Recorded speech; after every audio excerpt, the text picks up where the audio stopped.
Well, they're often called beggars, drunks, or bums. But these people you see on the streets have names, families, and stories. These are the first few lines of a new podcast by APTN News. The podcast is called Our Relatives, and it premieres today. Online journalist Kathleen Martins and social media editor Jesse Andrushko spent a month walking the streets to meet the people who have no safe place to go. Here's a part of that podcast. Kathleen, thanks for being with us here. Before we get into the details of the podcast, can you tell us how this came about? For sure. So it was during the pandemic, Dennis, and I noticed the bus shelters were full.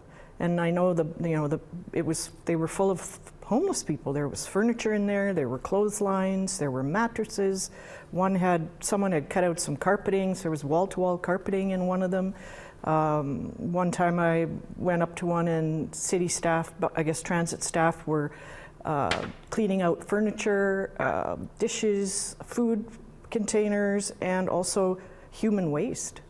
So it was seeing that as a reporter, I realized that I needed to know more, and I wanted to investigate not only why they were in bus shelters, but who they were. So when did you start talking to people?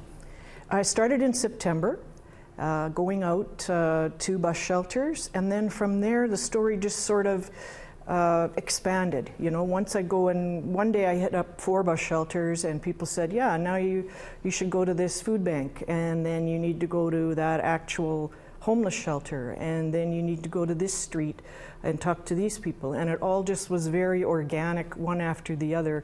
So September, October, November, spent days and evenings out in parks, alleys, at homeless shelters, talking to homeless and people on the street.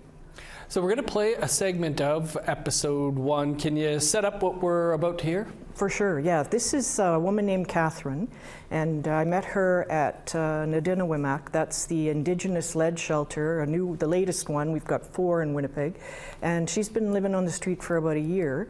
And it was karaoke night at Nadinawimak, which is pretty unusual, and she had a great voice. And afterwards, she did an interview with us. How come you're here tonight at the shelter? Well, I'm just like everybody else. I used to be a radio personality, so I worked on radio for over 10 years. Then I went into food security. I started a couple orchards to help there, and everyone in their life encounters barriers, roadblocks that we put up ourselves sometimes. It could be addiction, it could be mourning, it could be separation, and I suffered all 3. And so I found myself in a situation where I had nowhere to turn, and luckily, the shelters and people that are at the shelters, they've helped me. So I'm just trying to find myself again, I guess. Feel like a pretty common story actually there. Kathleen, after all this time that you've spent on the streets, what did you learn from the people you met? Well, every second person I spoke to was from a First Nation, and that was completely random, just running into them, and that was very telling. And they shared everything from they moved to the city because the house they were living in was moldy and their children were getting sick, to they were a single person and they would never get a home for themselves on their First Nation, and so they moved to Winnipeg, where they were living on welfare in a very tiny room in a crappy hotel on Main Street.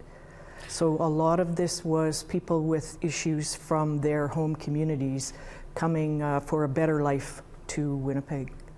Well, important work, Kathleen. Looking forward to listening to it all, and podcast probably the only way to tell a story like this, or one of the only ways. So looking forward to it, and thanks for talking to us about it.